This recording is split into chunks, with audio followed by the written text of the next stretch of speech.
Koe lotu whakaaho ki ha whakaloto lahi mo ha whakatoa melie me he wholofola.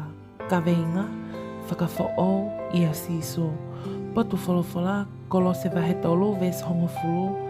Pea kua mo ai tangata who'o, aia o ku whai ai pe hono whakawho'o i he imisi o ene awhio na ane ngau hia ke ne hokosi ai ilo kano kano.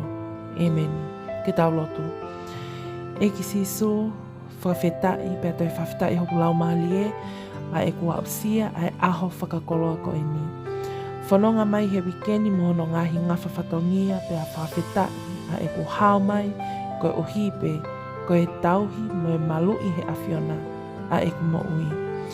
E ki lelei o ko whawhetai whoki ko e ako naki, pea mo e whakahinohino ko ke whai he ahoni, a e mahu inga ke upuke mao, ki he palo mesi mo e pore na aku whai ki he kumoui, ke uhoko ko e tangata fo'ou, a new creation in you, Lord.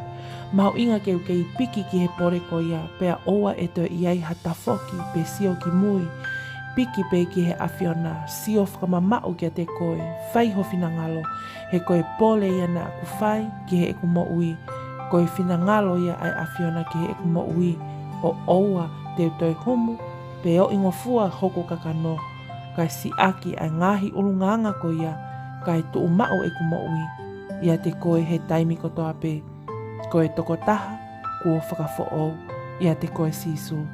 Io ke tao pe mo koe sisu, pea ke whai ai pe hoku whakafo'ou, ia te koe, i ho hua whape sisu kalaisi ko koe hoku whakamoui. Amen. Whakamāloat ke te koe o ke kau mai ke talotu huwhia he hoani. Tawange o ke mau ha aho lelei mo fia, pea ka o ke whanonga hamamahi pe o ikai ke iai hanonga he mo ui. Hangi mui mai ke tawhai ai ki i loto ko eni. Siso, tau pe mo koe. Pea ke taki, si eku whanonga. Ke u mau ha mo ui. O ku fia, ia te koe siso. Amen. Amen. Whawhetai koe ofa ia e eiki o kai ke whai whiriwhiri mānako, pea neongo koe hae whāliunga o taimi, o ku whie mau pehe eiki ia ke tau mo ui whia.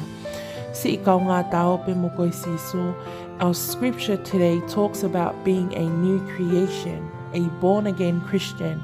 Koe tau mo ui na a tau whanonga mai he ngahi mo ui mo tua, pe koe mo ui o e aneawhi. Koe whahinga mo ui na e pōpula ki he anga hala, na e hoko e mamani koe ni ke kakano he e tau mo ui, ai whe awa ki, ai anga uri, ai hawala, ai horipango, ai manu, ai ngahi ulunganga ne hoko, koe ai toli i he e tau mo ui, pea whakatupu ai hou hau to tonu ai eiki, kia te ki tau tō whahinga o tangata, pea whawhetai kua ta si aki e ki taua ai mo ui ko ia aneawhi, ka tau wake he ahoni mo ui kua whakawho'ou ia sisu kalaisi, koe whakawho'ou ko ia kau ngā tau pe mo koe sisu, hei kai lava ia i hato iwi pe mawhai, ka i he taa pe o sisu kalaisi. Koe whakaamu ia mo uki ai apostolo, ke hui ho tau tangata motua, ka tau tali ai eiki ko sisu kalaisi, o tau hoko, koe tangata kua whakawho'ou i a sisu kalaisi. Pea koe uki a maa ki tau tau he ahoni, i he tau hoko koe tangata kua whakawho'ou i a sisu kalaisi.